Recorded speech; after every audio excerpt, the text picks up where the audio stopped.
Hey now, it's Sharon and I'm back to share some more ideas on how to better policing here in the US.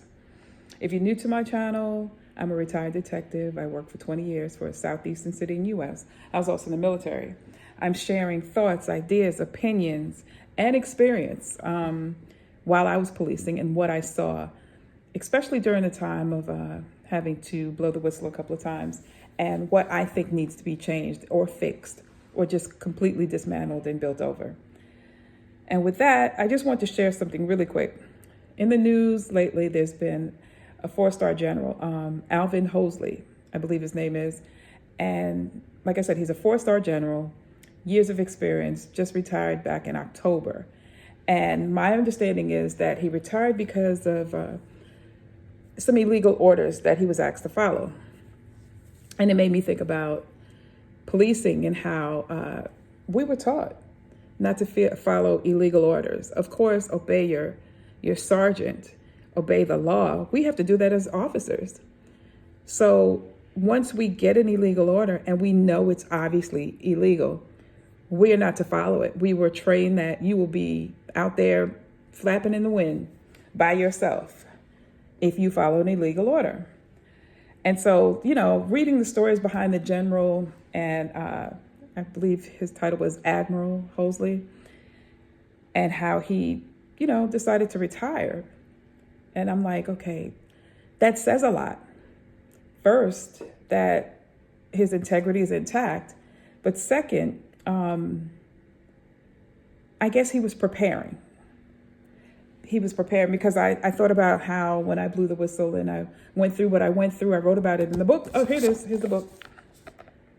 I give you a lot of the day-to-day thoughts and ideas that I had and what I discovered about myself in this book.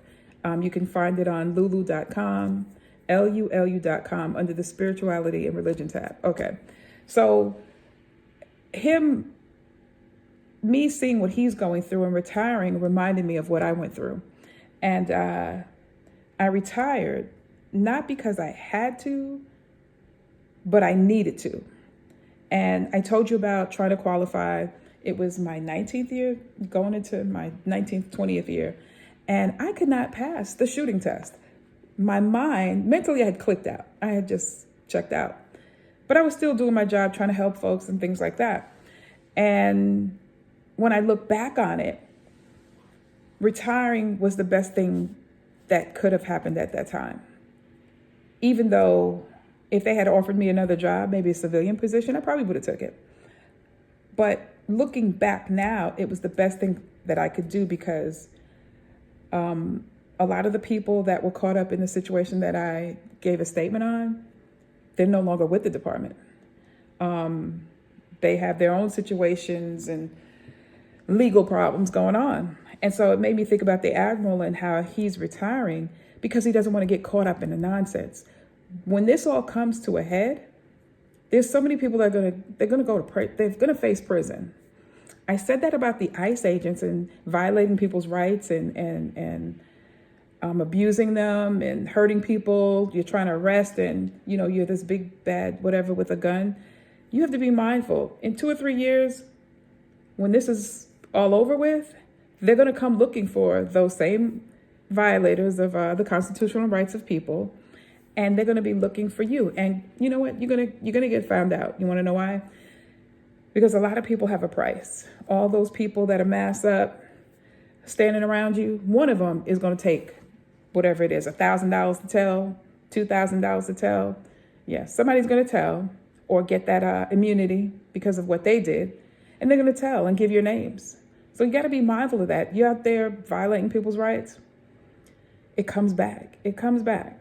It may take a couple of years, but it comes back. In my situation, God is so good when I think about it. There were so many times when I was with my team and I would take off to do something because I had an appointment, or I would get wrapped up in court maybe too long, and then they get into something and get in trouble.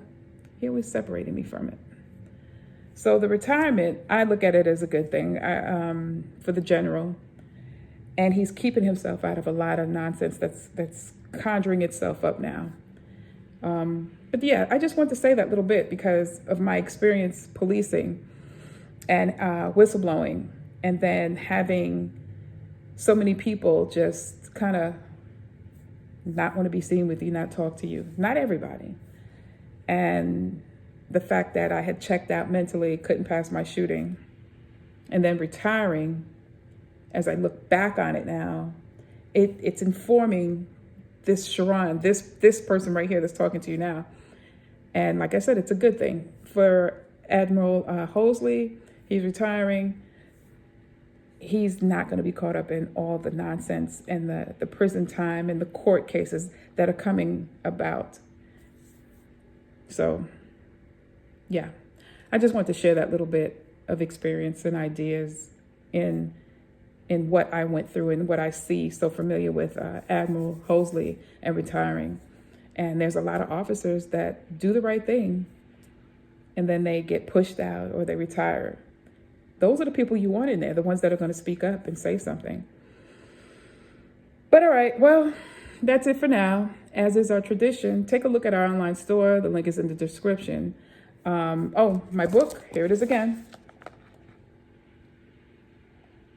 Right? It's $15 on Lulu and the online store. And like, comment, subscribe. I'd like to hear your opinion on it or perspective. And as is our tradition, you don't necessarily have to go through a thing to learn from it. Talk to you later. Bye.